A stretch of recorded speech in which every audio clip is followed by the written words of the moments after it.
হঠাৎ কোথা থেকে উদয় হলো ছাত্রলীগের সভাপতি সাদ্দাম এবং সাধারণ সম্পাদক ইনান।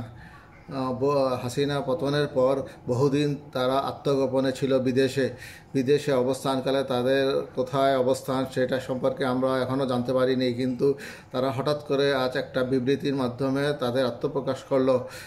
তাদের বিষয়বস্তু হচ্ছে ঢাকা বিশ্ববিদ্যালয় ছাত্রদের হাতে নিহত তোফাজ্জল হোসেন ও জাহাঙ্গীরনগর বিশ্ববিদ্যালয় গণপিটুনিতে নিহত ছাত্রলীগের হত্যার প্রতিবাদ করে তারা একটা বিবৃতি দিয়েছে।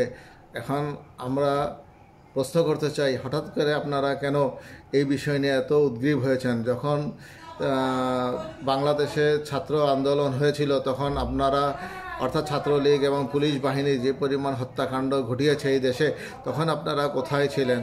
তোফাজ্জল হোসেন এবং ছাত্রলীগের নেতাদেরকে হত্যার জন্য অলরেডি বাংলাদেশের সমস্ত জনগণ প্রতিবাদ করেছে, এমনকি ছাত্র আন্দোলনের সমন্বয়করাও এর কড়া প্রতিবাদ করেছে এবং ইমিডিয়েটলি হত্যাকারীদেরকে শনাক্ত করা গেছে এবং হত্যাকারীদেরকে গ্রেপ্তারও করা হয়েছে।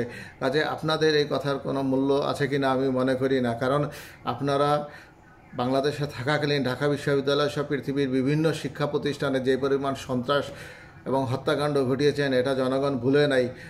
বুয়েটের শিক্ষার্থী আবরার হোসেনকে ছাত্রলীগের ক্যাডাররা গুন্ডা বাহিনীরা যেভাবে হত্যা করেছে জনগণের মন থেকে এখনও সেটা যায়নি, জনগণ ভুলতে পারেনি। কাজেই আপনারা যেখানেই থাকুন না কেন একটু মুখ বন্ধ করে থাকুন, যাতে করে জনগণও ভালো থাকে, কারণ আওয়ামী লীগ, যুবলীগ এবং ছাত্রলীগের সন্ত্রাস বাংলাদেশের জনগণ এখনও ভুলে নাই এবং তারা ভুলতে পারবে না, আগামী এক যুগেও তারা ভুলতে পারবে না।